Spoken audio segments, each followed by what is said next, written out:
نکات ہیں مشترکہ ڈراپ ہیں ان کو شامل کیا گیا، حکومت کے نکات کو شامل کیا گیا اور ایک 26 نکاتی جو مسودہ تھا اس کو منظور کر لیا گیا۔ اب مسودہ تو منظور ہو چکا تھا لیکن پاکستان تحریک انصاف کی جانب سے یہ بتانا تھا کہ یہ مسودہ جب تک عمران خان منظوری نہیں دیں گے تب تک یہ جو ہے ہم اس ترمیم میں شامل نہیں ہو سکتے ہیں۔ تو ان کی ملاقاتیں ہوئی۔ مجھے یہ بتائیے گا کہ 26ویں آئینی ترمیم تو کر دی گئی ہے، اب کیا آپ کیونکہ سیاست پہ جو ہے وہ آپ رپورٹنگ کر رہی ہیں اور سیاست پہ گہری نظر رکھتی ہیں، تو مجھے بتائیے گا کہ کیا سیاسی بھی کوئی تبدیلی متوقع ہے آئندہ آنے والے دنوں میں؟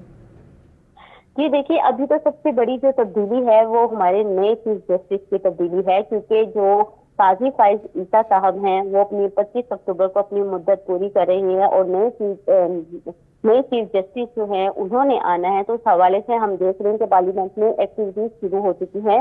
آج صوبہ قومی اسمبلی نے اس حوالے سے جو بڑی 4 جماعتیں ہیں ان کے نام مانگ لیے ہیں، کیونکہ یہ جو ابھی ترمیم کی گئی ہے اس میں ججز کی چیف جسٹس کی تقرری سے جو آرٹیکل ہیں ان کو بھی ایڈ کیا گیا ہے، اس میں بھی ترمیم کی گئی ہے، جس کے مطابق جو پارلیمنٹ کی 12 رکنی کمیٹی ہوگی جو جس میں سے سینیٹرز بھی ہیں اور 8 پارلیمنٹیرینز ہیں، وہ بیٹھ کر فیصلہ کریں گے 2/3 اکثریت سے، جس کا بھی نام سامنے آئے گا اس کو وزیر اعظم کو بھیجا جائے گا اور وزیر اعظم جو ہے یہ سمری صدر کو بھیجیں گے اور صدر جو ہے پھر نئے چیف جسٹس سے منظوری دیں گے۔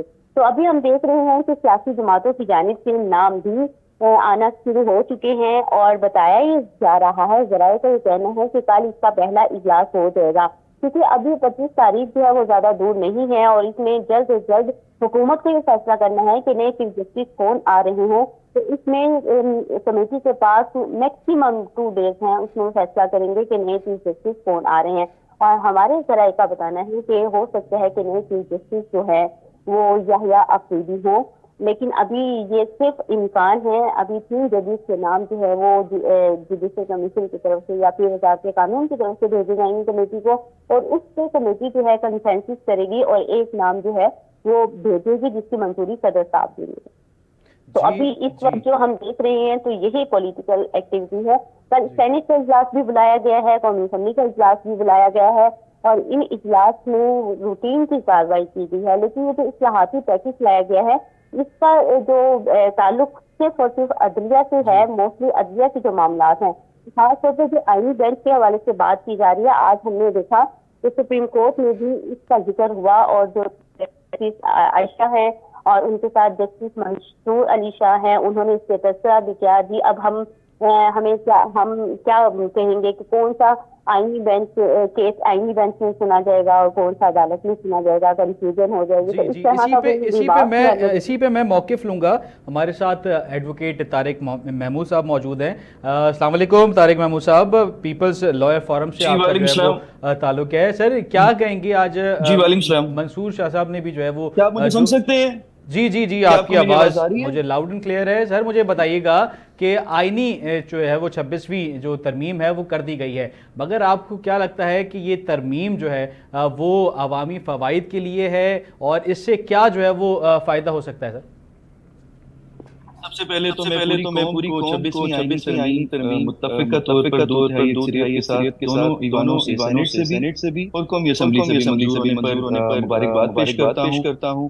جیسا کہ چیئرمین پاکستان پیپلز پارٹی بلاول بھٹو زرداری صاحب نے بتایا تھا کہ صرف 15% ایسے کیسز ہیں جو آئینی نیچر کے ہیں، کانسٹیٹیوشنل نیچر کے ہیں، اور ان 15% کیسز کی وجہ سے سارا کا سارا برڈن سپریم کورٹ پہ تھا۔ اب جو کرمنل کیسز کی اپیلز تھیں یا سول کیسز کی اپیلز تھیں یا جو بیسک فنڈامنٹل رائٹس کے جو ایشوز تھے، لوگوں کی جو اپیلز پینڈنگ تھیں سپریم کورٹ آف پاکستان میں، وہ ان کے لیے بڑا مسائل کا سامنا کرنا پڑ رہا تھا۔ ایسے لوگ بھی تھے جن کے کیسز 10 15 سال سے پینڈنگ تھے اور ان کو سنوائی کا موقع نہیں مل رہا تھا، مگر ہم نے یہ دیکھا ماضی میں کچھ دن پہلے بھی، یا ہماری جو آئینی تاریخ ہے وہ گواہ ہے کہ کچھ پولیٹیکل پارٹیز کے اشاروں پہ جیسے رات کو مطالبہ کیا جاتا تھا جلسوں پہ اور صبح سوموٹو ایکشن لے لیا جاتا تھا، اور وہ لوگ جو بیچارے 15 سال سے اور آئین کی نظر میں سب شہری برابر ہیں۔ طارق صاحب یہ بتائیے گا جسٹس منصور صاحب نے جو ریمارکس ختم کیا گیا ہے اور اس میں بہت ساری ایسی تبدیلیاں لائی گئی ہیں جس سے عوام کو انشاءاللہ تعالیٰ فائدہ پہنچے گا۔ اچھا طارق صاحب یہ بتائیے گا جسٹس منصور صاحب کا جو اختیارات کو جس طریقے سے مس یوز کیا جاتا تھا فرد واحد کی طرف سے، وہ اختیارات کا مس یوز ہونا بھی انشاءاللہ تعالیٰ کم ہوگا. جیسے آپ دیکھتے ہیں کہ پاکستان پیپلز پارٹی نے ہمیشہ اختیارات کو ڈیوالو کرنے کی بات کی ہے, 58(2)B کو ختم کیا. اسی طرح صدر پاکستان آصف علی زرداری نے اپنے اختیارات جو ہیں پارلیمنٹ کو منتقل کیے. یہ اختیار جو ججز کی اپائنٹمنٹ کا تھا, یہ اختیار بنیادی طور پر اگر ہم پاکستان کی تاریخ پر نظر دوڑائیں تو یہ اختیار شروع میں گورنر جنرل کے پاس تھا, اس کے بعد صدر پاکستان کے پاس رہا, پھر یہ آہستہ آہستہ یہ اختیار پرائم منسٹر کے پاس چلا گیا. یہ الجہاد ٹرسٹ کیس میں جب محترمہ بے نظیر بھٹو صاحبہ نے ججز کو اپوائنٹ کیا, اچھا طارق اس صاحب وقت یہ اختیار بالکل جو ہے لے وہ کے یہ ہسٹری جو ہے وہ عوام جو ہے وہ جاننا چاہتی ہے, بالکل اس کے اوپر بات کریں گے. مگر یہ سر بتائیے گا کہ جسٹس منصور شاہ صاحب جو ہیں انہوں نے جو ریمارکس دیے ہیں اس پہ بتائیے گا کہ انہوں نے یہ کہا ہے کہ لگتا ہے کہ سوال ہر روز جو ہے وہ اٹھے گا کہ عام بینچ جو ہے وہ یہ فیصلہ سنے گی یا آئینی بینچ جو ہے وہ یہ فیصلہ سنے گی. اس میں کیا جو ہے وہ ان کو کنسرنز ہیں؟ نہیں دیکھیں, ان کے کنسرنس تو جو مرضی ہوں, جب جج اپنی کرسی پہ بیٹھتا ہے تو اس کو آئین اور قانون کے مطابق فیصلہ کرنا پڑتا ہے, اس کو ٹھیک ہے وزڈم اپلائی کرنی پڑتی ہے, مگر وہ ری رائٹنگ آف لا کا کام نہیں کر سکتا. قانون جو ہے وہ ہے, اس کو قانون کے مطابق فیصلہ کرنا ہے, اور ان کی ذاتی رائے کیا ہے یہ میٹر نہیں کرتی, قانون کیا کہتا ہے یہ میٹر کرتا ہے. تو ہمیں اس سے کوئی سروکار نہیں, ہمارے لیے وہ قابل احترام ہے, ہمارے دلوں میں ان کے لیے عزت ہے. اور اب یہ پریروگیٹو ہے پرائم منسٹر کا کہ وہ جو ہے, کیونکہ جو کمیٹی ہے وہ نام تجویز کرے گی, 12 رکنی کمیٹی ہے, اختیار کو ڈیوالو کیا گیا. اس سے پہلے یہ چیف جسٹس کا اختیار تھا انشاءاللہ تعالی. اب یہ کہ یہ جو بھی ان کے کنسرنز ہیں انشاءاللہ تعالی وہ دور ہوں گے, اور یہ اب کمیٹی ڈیسائیڈ کرے گی کہ انہوں نے کن کو کنٹینیو کرنا ہے. جی ہمارے ساتھ گیان چند صاحب بھی موجود ہیں. گیان چند صاحب پیپلز پارٹی سے آپ کا تعلق ہے, السلام علیکم. پہلے تو ویلکم کریں گے اپنے پروگرام میں آپ کو. اور سر یہ بتائیے گا گیان صاحب کہ بلاول بھٹو زرداری صاحب کی جو کوششیں تھیں, کاوشیں تھیں اس 26ویں آئینی ترمیم کو پاس کروانے کے لیے, تو ان دی اینڈ وہ فائنلی جو ہے وہ کامیاب ہو گئے, اس پہ کیا کہیں گے سر؟ دیکھیں, سب سے پہلے تو یہ ہے کہ چیئرمین بلاول بھٹو صاحب نے ثابت کیا ہے کہ وہ اس ملک کے سب سے بڑے لیڈر ہیں. وہ عمر میں سب سے شاید چھوٹے ہوں, لیکن اس کے وزڈم میں وہ سب سے بڑے لیڈر ہیں. انہوں نے اس پورے پروسیس میں اپنے آپ کو ثابت کر کے دکھایا. ہمارے مولانا صاحب ہوں, میاں نواز شریف صاحب ہوں, شہباز شریف صاحب ہوں, یہ بڑے سیزنڈ لرنڈ ہمارے پولیٹیشین ہیں, سینئر پولیٹیشین ہیں, لیکن بلاول صاحب نے ان سب کو لیڈ کیا ہے. اور یہ جو ترمیم ہوئی ہے اس کو پاس کروانے میں اگر کسی ایک کا رول اگر سب سے بہتر مین آف دا میچ کیا کہا جائے تو اس کو بلاول صاحب کو ہی کہا جا سکتا ہے. یہ میں پارٹی کا ہوں اس وجہ سے نہیں کہہ رہا ہوں, لیکن سب لوگ اس کو مان رہے ہیں. اچھا سر بتائیے گا اس ترمیم کے دوسری بات یہ ہے کہ عدلیہ اور حکومت کے درمیان جو اختیارات کا توازن ہے وہ بہتر ہوگا؟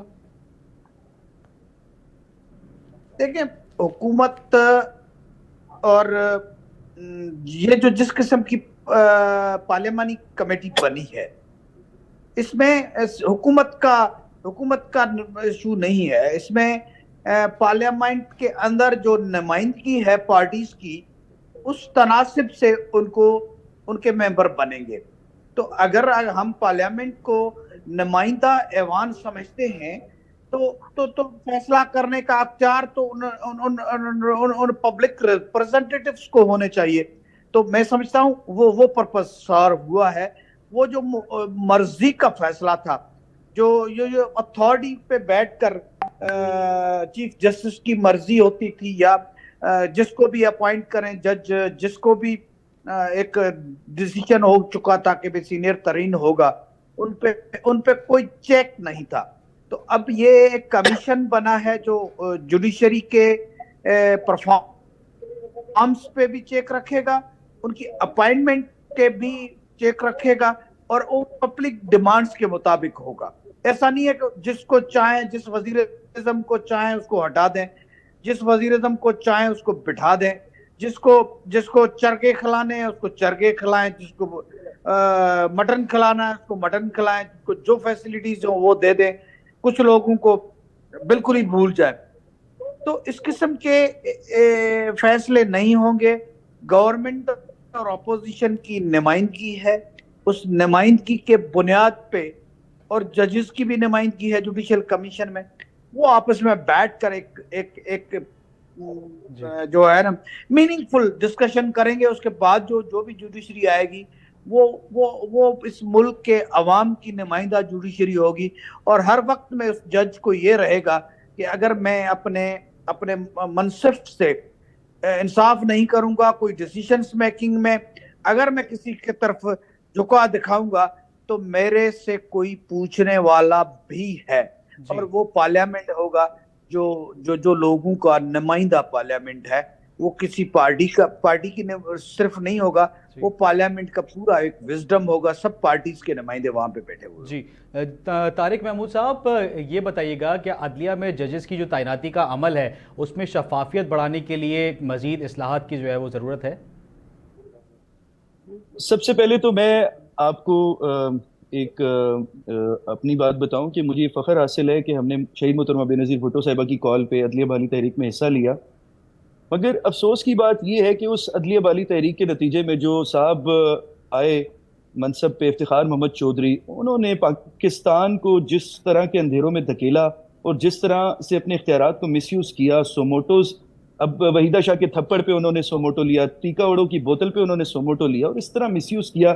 گھرنے پہ سوموٹو لیا. پرائم منسٹر کو کھڑے کھڑے جو ہے اس نے گھر بھیج دیا 1 منٹ کی سزا دے کر. تو عدلیہ ڈیفینیٹلی اکاؤنٹیبل ہونی چاہیے. جمہوریت کا حسن ہوتا ہے اکاؤنٹیبلٹی. اگر ہم پارلیمنٹیرین سے ایکسپیکٹ کرتے ہیں کہ ان کی اکاؤنٹیبلٹی ہونی چاہیے, ان کی اکاؤنٹیبلٹی کے لیے ادارے بنے ہوئے ہیں, اینٹی کرپشن کے ادارے ہیں, نیشنل اکاؤنٹیبلٹی بیورو ہے, فیڈرل انویسٹیگیشن ایجنسی ہے, تو وائی ناٹ جوڈیشری. ملک میں دیکھیں, یہ مونارک نہیں ہے, یہ ڈیموکریسی ہے. مونارک اور ڈیموکریسی میں بیسک ڈفرنس فنڈامنٹل رائٹس کا ہوتا ہے. یہ جو آرٹیکل 8 سے 28 تک 20 فنڈامنٹل رائٹس ہیں, یہ آپ ایکسرسائز کر سکتے ہیں. اب دیکھا جائے تو عدلیہ جو ہے اس پہ آپ دیکھیں نا, سپریم جوڈیشل کونسل میں کتنے ایسے کیسز ہیں. میں ہمارے ایک چیف جسٹس رہے ہیں سندھ ہائی کورٹ کے, ان کے خلاف کیس تھا کہ انہوں نے پاکستان کا جھنڈا جلایا, تو ان کو جیل کسٹڈی ہوئی تھی, مگر سپریم جوڈیشل کونسل میں ان کا کیس پینڈنگ ہے, کسی نے آج تک ان کو کچھ نہیں کہا. شوکت عزیز صدیقی والے کیس کو دیکھیں. اچھا, جو ان کے خلاف جاتے ہیں ججز, جو ان کو ایکسپوز کرتے ہیں, ان کے خلاف وہ فیصلے سناتے ہیں. اور ویسے ججز جو ہیں وہ آئین قانون ہر چیز سے بالاتر ہوتے ہیں. تو ملک میں سیکریٹ کاؤ کو کانسیپٹ جو ہے وہ ختم ہونا چاہیے. میں آپ کو بتاؤں, ہم عدالتوں میں پیش ہوتے ہیں, ججز میں اتنی فرونیت ہوتی ہے. 2 طرح کے ججز ہوتے ہیں. ایک وہ ججز ہوتے ہیں جو لوگوں کو ریلیف دیتے ہیں, ٹائملی انصاف کرتے ہیں, جو اب اگر 9 مہینے میں کیس کو ڈیسائیڈ کرنا ہے تو وہ کوشش کرتے ہیں کہ 9-10 مہینے میں کر دیں. دوسرے وہ ہوتے ہیں جو پینڈنسی کی طرف لے کر جاتے ہیں, کبھی ان کا موڈ نہیں ہوتا, کبھی ان کی طبیعت خراب ہوتی ہے, کبھی وہ جو ہے. اور پھر دوسرا, اگر ججز کی اپوائنٹمنٹ کی آپ نے بات کی ہے, میں آپ کو سیریسلی بتا رہا ہوں, ہمیں پتہ ہوتا ہے کہ کون سے جج کا کون سا وکیل فرنٹ مین ہے, ہمیں یہ بتایا جاتا ہے. بلکہ ہمارے کلائنٹس جو ہیں ایسے وکلا کو تلاش کرتے ہیں کیونکہ وہ ان کے فیلو ججز ہوتے ہیں. اب جو سپریم جوڈیشری ہوتی ہے اس میں بیٹھے جج صاحبان اپنے چیمبر کے لوگوں کو جج اپوائنٹ کرواتے رہے ہیں ماضی میں, اور وہ میں نام نہیں لینا چاہتا مگر میں پرسنلی ایسے بہت سارے ججز کو جانتا ہوں. پھر وہ جب ریٹائر ہو جاتے ہیں, وہ ریٹائرمنٹ کے بعد ٹل ڈیتھ وہ اپنے گھر سے بیٹھ کے حکومتیں کر رہے ہوتے ہیں. لوگ ان کے چیمبرز میں جا کے ڈھیلے کرتے ہیں اور لوگوں کو انصاف نہیں ملتا. تو بڑے بڑے مافیا پھر بھاری بھرکم فیسن کو جا کے پہنچاتے ہیں اور اس کے بعد ان کو مرضی کا ریلیف مل جاتا ہے.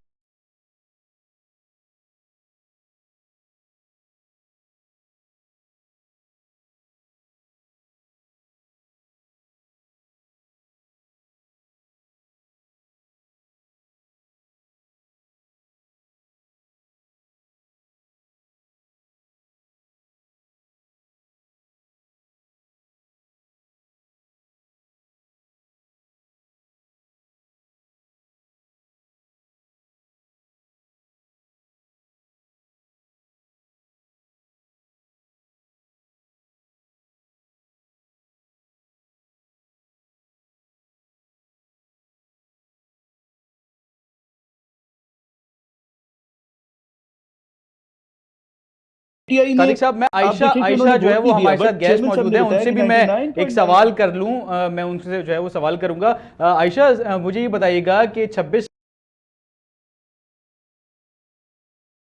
وہ بالکل اینٹی تھا، وہ خلاف تھے بالکل 26ویں آئینی ترمیم کے. پھر اس کے بعد حکومتی وفد جو ہے وہ گیا، منانے کی کوشش کی، پھر پی ٹی آئی سے بھی ملاقات انہوں نے کی. پھر ایک دور جو ہے وہ پی ٹی آئی کی طرف جو ہے وہ ہوا کہ پی ٹی آئی کی قیادت مولانا صاحب سے ملنے کے لیے گئی، مگر ان دی اینڈ مولانا صاحب کا جو حمایت ہے وہ حکومت کی طرف تھا. یہ رضامندی ہوئی کیوں؟ جی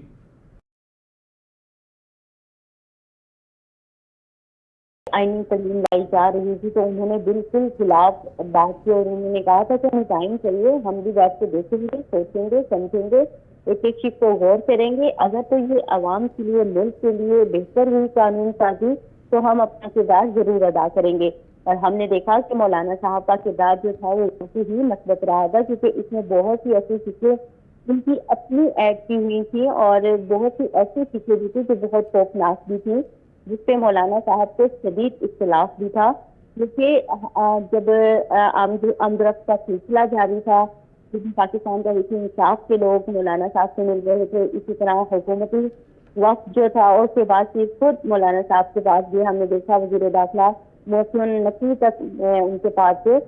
تو اس مسودے میں بہت سی ایسی چیزیں تھی جو بہت متنازع تھی، جس کی وجہ سے اگر وہ چیزیں ایڈ کر لی جاتی تو عدلیہ جو ہے وہ بہت زیادہ متاثر ہوتی ہے، اور اس کی خود مختاری بھی بہت متاثر ہونے کا خدشہ تھا، جس کو مولانا صاحب نے اس مسودے سے نکالا. آپ نے سنا ہوگا مولانا صاحب کہہ رہے تھے کہ ہم نے کالے سانپ کے منہ سے دانت نکال دیے ہیں.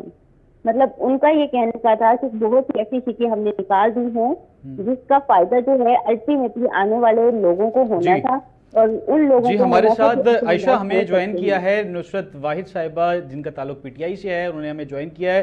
السلام علیکم نصرت صاحبہ، ویلکم اگین ہمارے پروگرام پاک افیئرس میں. کیا کہیں گی 26ویں آئینی ترمیم، پی ٹی آئی کی کوشش تھی کہ یہ آئینی ترمیم میں ان کے حساب سے جو ہے وہ چیزیں ہوں، مگر ان دی اینڈ 26ویں آئینی ترمیم بھی پاس ہو گئی، اور کچھ جو آپ لوگ کے ارکان تھے انہوں نے بھی جو ہے وہ اس کے حق میں ووٹ ڈالے. جی نصرت صاحبہ، آپ کو میری آواز آ رہی ہے؟ جی آ رہی ہے.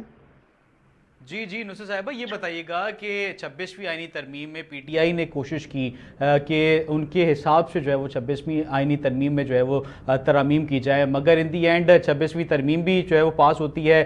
پی ٹی آئی کے جو ارکان ہیں انہوں نے بھی جو ہے وہ اس کے حق میں ووٹ ڈالا، اس پہ کیا کہیں گے؟ بسم اللہ الرحمن الرحیم. بہت شکریہ اپنے پروگرام میں لینے کا. مجھے جن لوگوں نے ووٹ ڈالا آپ کو پتا ہے کہ وہ کتنے میں بکے؟ 1 ارب سے زیادہ ان کی قیمتیں لگی ہیں، اور وہ اس میں بک گئے جنہوں نے ووٹ ڈالا ہے. کیونکہ ہماری طرف سے ہمارے چیئرمین کا حکم تھا بالکل اس میں کسی نے ووٹ نہیں ڈالنا، اور کوئی نہیں جائے گا سوائے 4-5 لوگوں کے. انہوں نے کہا تھا اسمبلی میں کوئی نہیں جائے گا، لیکن کچھ لوگ بکے اور وہ اس میں ویٹنگ میں تھے کہ یہاں اگر خدا نخواستہ کم پڑ جاتا ہے تو پھر ان کو لایا جائے گا. تو پارٹی میں کوئی چیک اینڈ یہ بیلنس نہیں تھا نصرت صاحبہ کہ چیک کیا کون سا جاتا ہے کہ چیک اینڈ کون کس بیلنس سے مل ہونا رہا ہے؟ چاہیے؟ مجھے بتائیے، یہ کیا آپ کو پتہ نہیں کہ کیا ہو رہا تھا؟ کتنے دنوں سے کس طرح کی حرکتیں ہو رہی تھی؟ لوگوں کو نہ صرف یہ کہ خریدنے کی آفر ہو رہی تھی، بلکہ ان کے گھروں کو، ان کے آفیسز کو، ان کے کارخانوں کو نہ صرف توڑا جا رہا تھا، بلکہ اندر جو را مٹیریل تھا وہ تک اٹھا کے لے کے چلے جاتے تھے. اور کتنی اذیتوں میں رکھا گیا، کس طرح آپ کو پتہ ہے زرتاج گل کو کیسے پکڑا ہے اس کے گھر سے ننگے پاؤں ننگے سر. وہ عورت کبھی آج تک اس کے سر سے دوپٹہ نہیں اترا. اس کو کس طرح گھسیٹتے ہوئے لے کے گئے، اور وہ وہاں جا کے کھانے میں بیٹھی ننگے پاؤں ننگے سر. ووٹ دینے کی کیا بات کر رہے ہیں آپ؟ ہم لوگ، ہم میں سے شاید کوئی بھی ایسا نہیں ہوگا جو ووٹ دینا چاہتا ہوگا، اس لیے کہ یہ جو ہم نے اجازت دے دی ہے فارم 47 والی پارلیمنٹ کو، ان کے پاس حق کون سا تھا اس قسم کی آئینی چینج لانے کا؟ بلاول زرداری دنیا کا سب سے بڑا لیڈر بن گیا. بھائی جب تم پیسہ کھولو گے اس طرح تم لوگ، تو پھر کیا ہوگا؟ لوگ کیسے نہیں آئیں گے؟ اتنی بڑی بڑی آفر جو 50 کروڑ سے نکلی، آگے 60 کروڑ گئی، 80 کروڑ گئی، اس کے بعد 1 ارب تک چلی. ہم نے تو یہ بھی سنا ہے کہ ہمارے کچھ سینیٹرز کو 3 ارب روپے کی آفر ہوئی ہے اور انہوں نے قبول کی ہے. میں گیان چند صاحب سے جو ہے وہ موقف جاننے کی کوشش کروں گا. گیان چند صاحب، نصرت صاحبہ یہ کلیم کر رہی ہیں کہ جو ارکان نے، پی ٹی آئی کے جو ارکان ہیں، انہوں نے جو ووٹ ڈالا ہے، ان کا جو مبینہ طور پہ جو بولا گیا ہے، بتایا گیا ہے، وہ 1 ارب روپے سے زیادہ جو ہے وہ ان کو پیسے دیے گئے ہیں. کیا اس میں کتنی صداقت ہے؟